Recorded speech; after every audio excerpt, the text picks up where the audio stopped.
This is an election update from KSHB 41 News. Welcome back to our election coverage. The Associated Press calling a win for Amendment 3 in Missouri. This amendment would remove the abortion ban in the state. Let's take a look at where those numbers stand right now, with just 25% of precincts reporting 53.6% for yes votes. Again, this has been called by the AP for abortion rights up till fetal viability in the state of Missouri. And of course, we do have team coverage on this amendment for you this evening. Yes, Sarah Plague with supporters of Amendment 3 who gathered in KC Mo tonight. Sarah.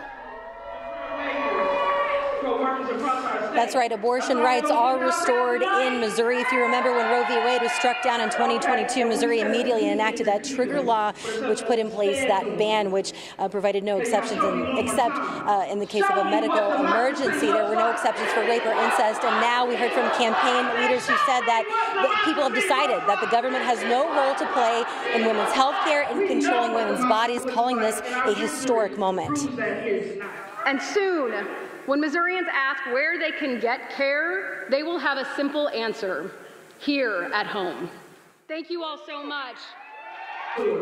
Gathering petitions, signatures, and educating. And I actually asked the campaign, what happens now? Will the previous abortion rights that were in place prior to that trigger law be in place now? And they told me that they hope that this actually expands abortion care in the state. Of course, when Roe v. Wade was struck down, only one abortion care clinic was up and running. That was in St. Louis. And now let's send it on over to Jen Kim, who is at the opposing side of Amendment 3.